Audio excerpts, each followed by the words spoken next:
Welcome to Forum 360 on Fusion, your PBS channel and your River City radio stations, also brought to you by the Shaw JCC. My name is Michael Clar. With me today is Dr. Terry Gordon, retired cardiologist from Akron. Well, not originally from Akron, but you spent most of your career here in Akron. Today we're going to be talking about defibrillators and how they save lives. Doctor, thanks for being here today. Oh, it's my pleasure, Mike. Thanks for having me. I appreciate it. Briefly tell us, how did you end up in Akron? Well, I couldn't get anywhere else. No, I trained out in Kansas City. Okay. And one of my rotations was in Massillon.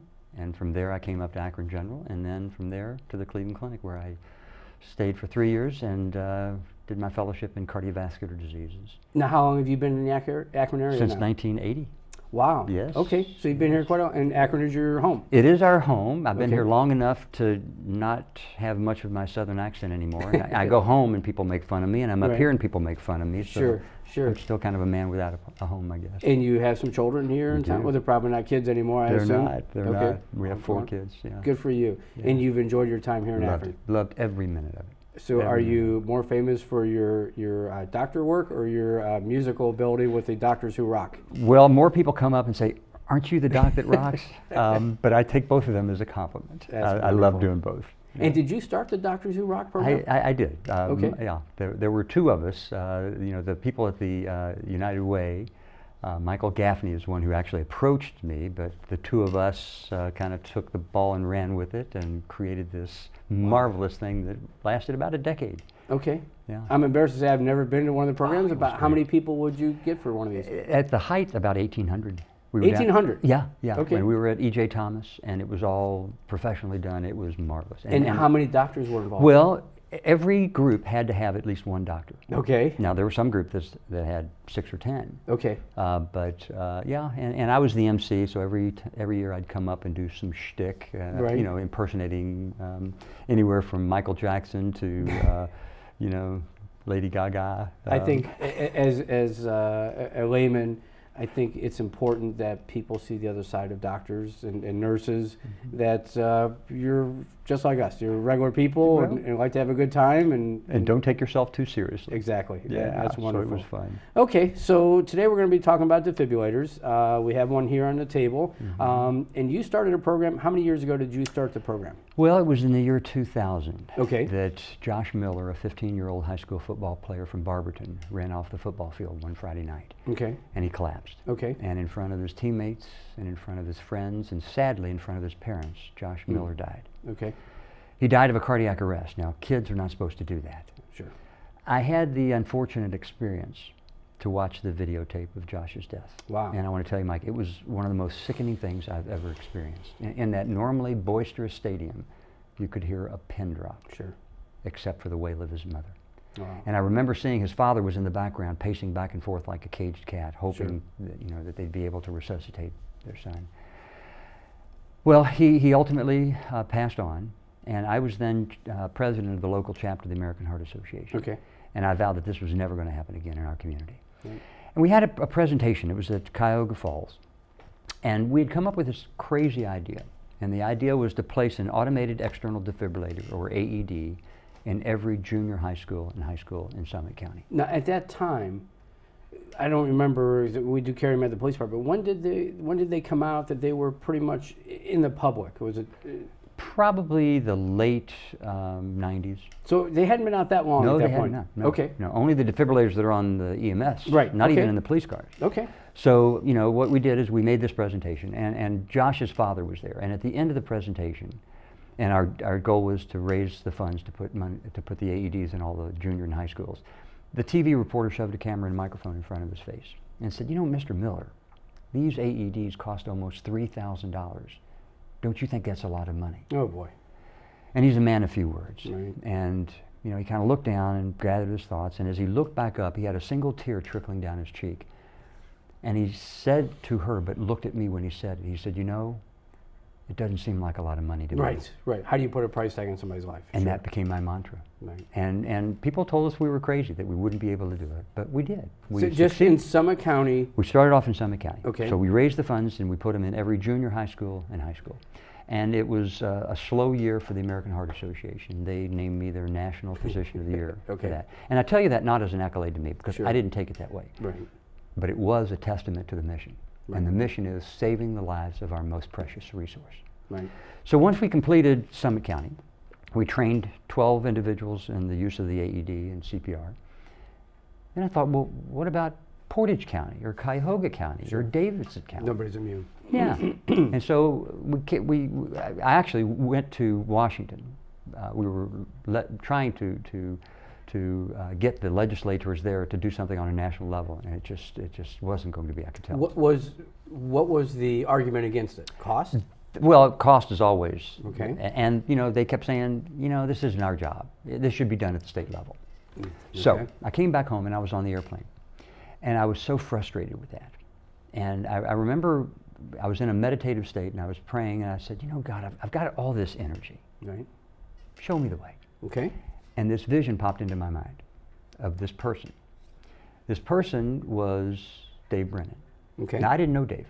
Okay. Okay. I just knew about his hat. His I always cowboy admired hat, his right, hat. And so the next morning, I called him. And he doesn't know you, you don't know him. Okay. So I called him and asked if I could meet with him. And he said, well, sure, come over for breakfast tomorrow morning. So I went over to his house the next morning. And we're sitting there, and I had this pamphlet that had pictures of kids that had crossed over, and I'm telling him the stories of these kids. About halfway through, he very respectfully leaned up and closed the booklet on my hands. He said, Terry, you don't need to convince me of the merit of this initiative. Cut to the chase. What do you need? I took this deep breath and I said, well, Mr. Brennan, we're going to need $5 million. Okay. And he said, for what? And I said, well, with $5 million, we can purchase an AED for every single school in the state of Ohio. Wow. We can train 5 people in the use of AEDs and the use of CPR. We can give them an emergency template that they can use. We can connect them with the 911 service and the paramedics. Wow. He said, sounds like a great idea. It does. And what unfolded was exactly what I saw in my vision on the airplane home. Wow. And it was in the year 2003 and 2004 that the first phase of this happened, where the state of Ohio granted $2.5 million. Akron General was the administrator of that program. Okay. And we placed 2,270 AEDs in schools throughout the state. K through 12, public-private parochial charter. As long as it's a school, got it. It was not a mandate, so schools did not have to. Well, they were gobbled up at first. Sure. The second phase occurred about 2 years later, and we ended up putting about 4,470 AEDs in schools throughout the state. There were still some schools that chose not to participate in the program. Well, I think at the time, back to my recollection, people had liability concerns. I remember through the police department, do we want the police officers to be doctors? What if somebody puts it on wrong? And so there might have been some apprehension. Well, there was, but unfounded. Because the Good Samaritan law covers anybody who in good, not trying to hurt somebody, will use an AED. But, you mentioned police department. We ended up raising the funds in Summit County to put them in every police, highway patrol, and sheriff's vehicle, which was one of the first counties of its size in the nation to do so. The importance of that is 80% of law enforcement respond to medical emergencies. We get there first. 60% of the time, they get there first, allowing them to deliver the life-saving shock of an AED defibrillator 3.5 minutes quicker than if you wait for the paramedics. Right. What that means, that extrapolates into a person who is shocked by a cop has a 10 times greater chance of walking out of the hospital than if you wait for the paramedics. No. That's no affront to the paramedics. No, we have the best EMS in the world. Absolutely, right. But, they can only get there so quick. They may be out on another run. Right. They may be on the other side of the county. They may be stuck in traffic. So it's very important that AEDs be placed in all the police and highway patrol. Again, this is Forum 360. My name is Michael Clar. With me today is Dr. Terry Gordon. We were talking about defibrillators. And to go back to your last point, as a first responder myself, the feeling of not being able to help somebody when they're in need, the defibrillator helped. We used to, when I first started as a police officer, we carried oxygen with us. So we put oxygen on everybody just because it was something. And the family, whoever, felt a little better that we were doing something.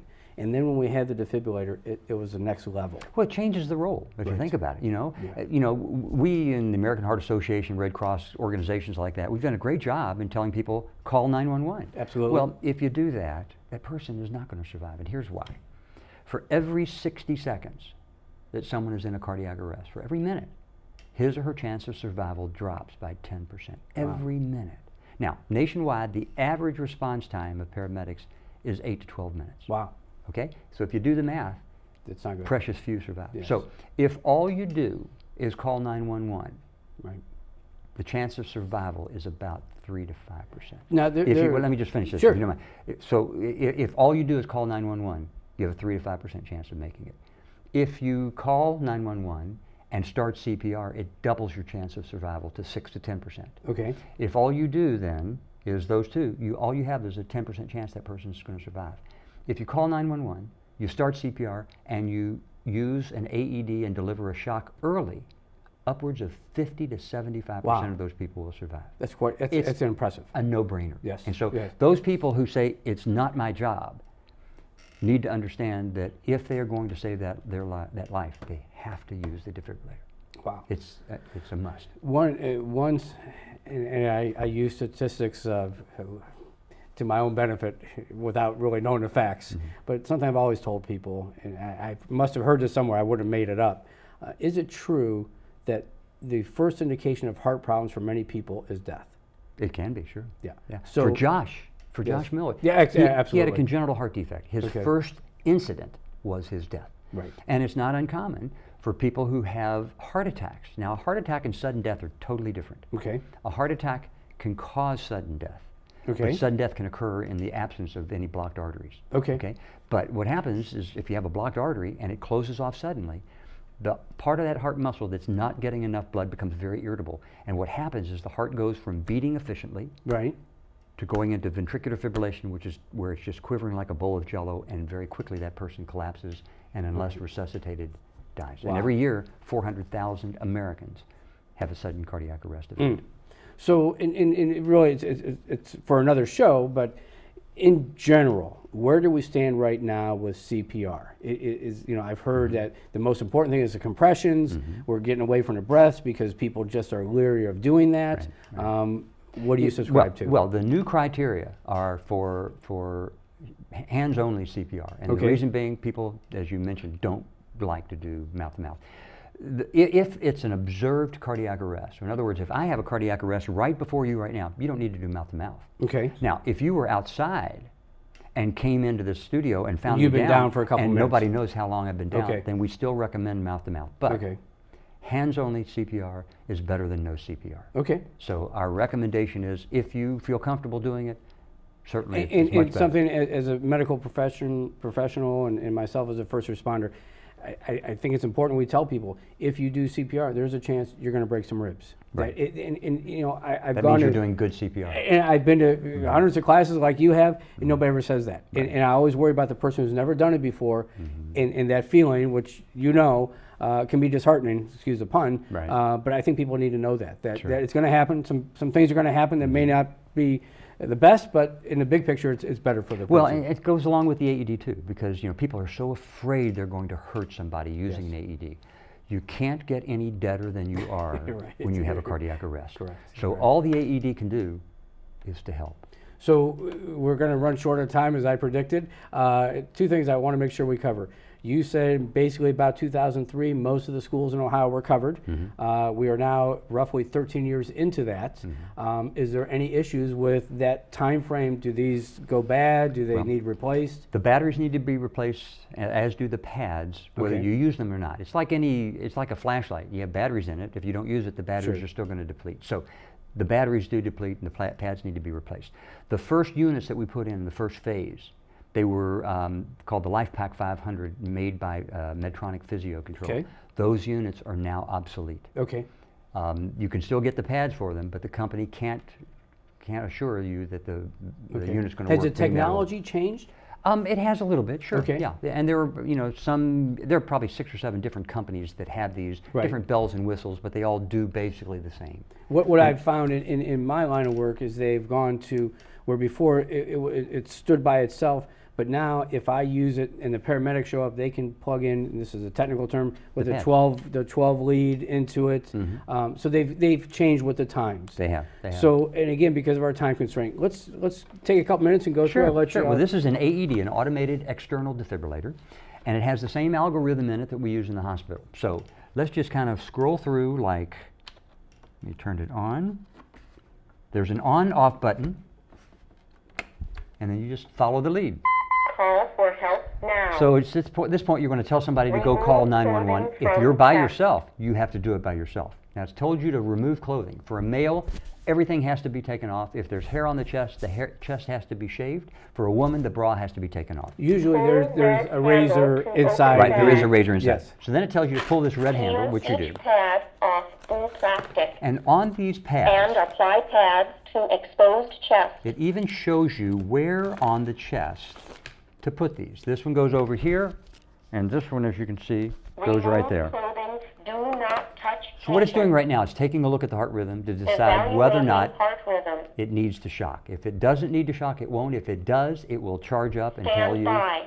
to stand by. Preparing to shock. Everyone clear.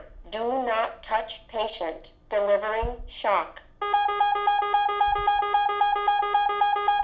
Shock delivered. And that's how easy it is. Okay. So Anybody can do this. We trained paramedics and 7th graders at the same time in the use of this AED. It took the 7th graders a whopping 29 seconds longer to figure it out. Wow. So you don't need to be certified in this to use it safely.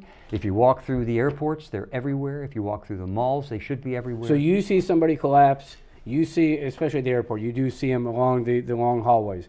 I see an AED, I see a person down on the ground, you go up to the person, you grab the AED, and you go through the motions. Right, check for a pulse. Right. If there's no pulse, they're not breathing, start CPR, apply the pads.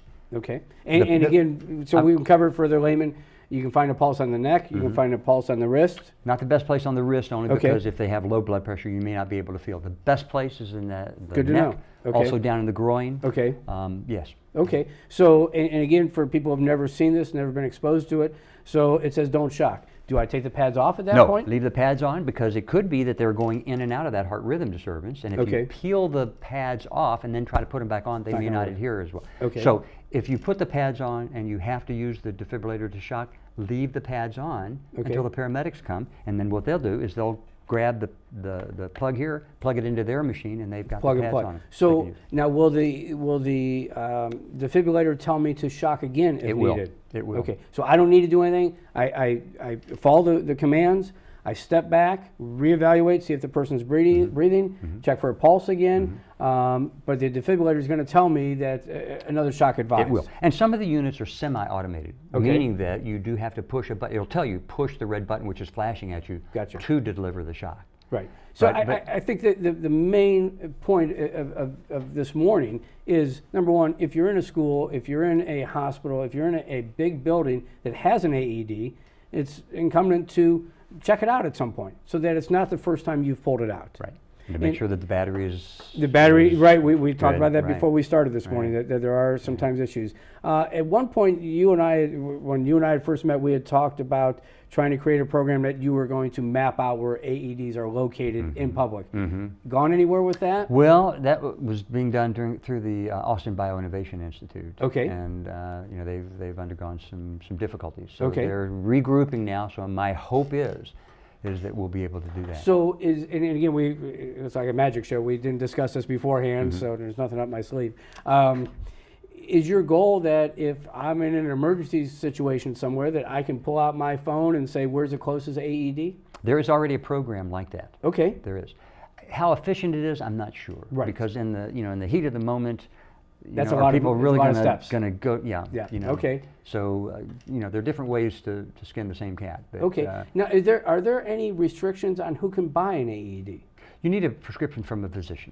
Now Okay. the companies that sell these have physicians that will sign that prescription. Okay, so And I should back up. There is a unit, I believe, still out there that can be purchased for the home that I don't believe needs a physician. okay, so Yeah. let's say I'm here in Akron and I have a company and I employ 200 people and we're making widgets.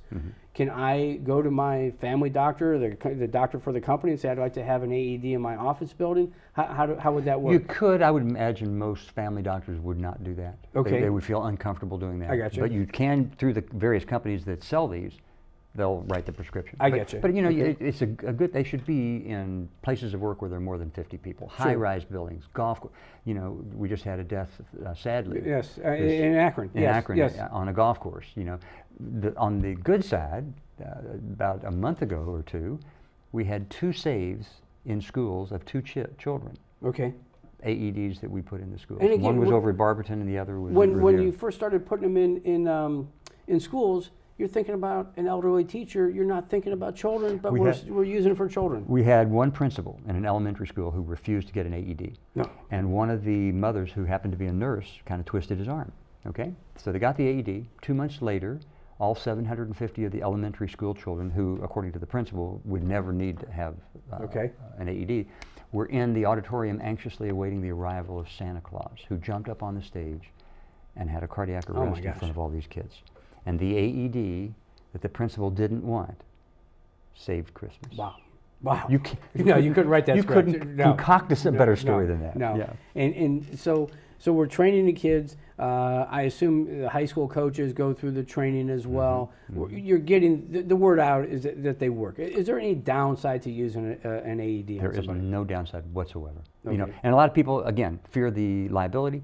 I happen to believe the liability is in not having it, not in having it. I would agree. And yeah. Again, my name is Michael Clar. With me is Dr. Terry Gordon. We're talking about defibrillators, the heart in general. So tell me, currently, any innovations coming in heart work? Have you found any significant changes from what we knew 5 years ago? Not really. You know, Okay. I'm retired from the practice of cardiology now, and was blessed to live in probably the most exciting period of time in cardiology. I mean, the defibrillator came out, biopsies came back, electrical studies came out, heart transplants came out, AEDs came out. Sure. So, you know, It was a lot of movement quick. Yeah, it was. And so it was very exciting. But in my other life, where I'm a police officer, as I mentioned, I'm a taser instructor. One thing I've always wondered, in the studies they've done on the effect of the taser on people's hearts, every study I read, they use, excuse the pun, a pig to test the taser.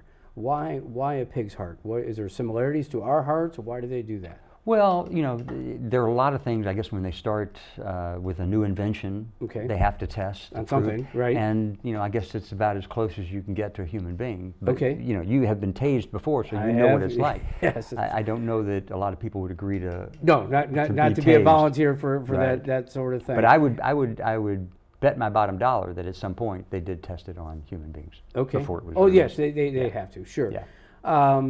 I'm going to put you on the spot again. Do you feel there's a connection between a sudden death and the use of a taser from the electrodes? Well, I'm not that well versed on tasers. I'm putting you on the spot. But it makes sense to me that you could have somebody induced in a cardiac arrest. I would argue with you on that, but I that'd be don't for know. another show. Yeah, I don't know. So now you've done some work with inner city kids as well. Do you want to touch on that briefly? Yeah, one of the most fun things I did in my practice, the Youth Motivational Task Force, where we would go into the inner city schools and talk about what you can be.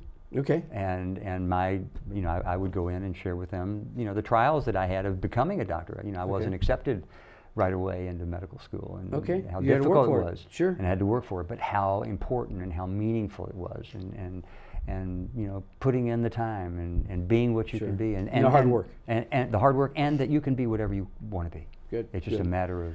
We have about a minute or two left. I know you're retired, but if you could offer one word of advice to people in regards to their heart health, what would it be? Is it diet? Is it exercise? Is it all the above? Stress? Well, they're all, you know, major risk factors, no question about that. Stress, to me, at this point, is reaching epidemic levels. Okay. If you think about what we expose ourselves to, the stress and the negativity that we expose, I mean, just turn on CNN. Right. And it's terrible, because what it does, you know, what you think is what you are. And when you think nervous thoughts and anxiety filled, you become nervous and anxiety filled. And that causes disease. So you believe that everybody has stress, but it's number one, how you deal with it, but number two, an abnormal amount of stress could lead to physiological problems. Unequivocally. No kidding. You know, and I can share with you, You know, our son was involved in a car accident. Right. And when we got home, it was very, very stressful in our Sure. house. And my father died of prostate cancer. Okay. And I've always been very vigilant, so I've had my PSAs checked. Well, my PSA started climbing. Still normal, but climbing. During that same time period? During the same time period. No And change in diet, no change nothing, in... nothing. The So- change was the stress. So I got a call after my biopsy, and it was positive. And I remember kind of thinking, you know, I felt like a little boy who had been caught with his hand in the cookie jar, because I knew that the stress that I was allowing into me was affecting you. was going to undermine me somehow. And I fervently believe that cancer, the immune system goes into hibernation with the chronic stress that we're under. Right. And there's no question that it causes disease. Doctor, you're fascinating. You have written a couple books, I believe. The one, I'll let you Well, hold this is here. No Storm Lasts Forever. Okay. This was a book that my dear friend Dr. Wayne Dyer suggested and Okay. that I write, and he wrote the foreword to. This is a book not about our son, although he is the subject matter, but it's not just about a kid having you know, a spinal cord injury. He's quadriplegic. It's about dealing with loss. Right. And whether it's a loss of a portfolio or loss of a relationship or loss of part of your body, it's about being able to find beauty in the belly of the beast. Doctor, I got to cut you off. That's okay. We can find you at www.drterrygordon.com. Thanks for watching this morning. I appreciate it. Have a good day. Forum 360 is brought to you with support from Electric Impulse Communications, Kim and Harvey Nelson, Rubber City Radio Group, Acronist.com, Hudson Cable, Medical Mutual of Ohio, Forum 360 supporters, and the Shaw Jewish Community Center of Akron.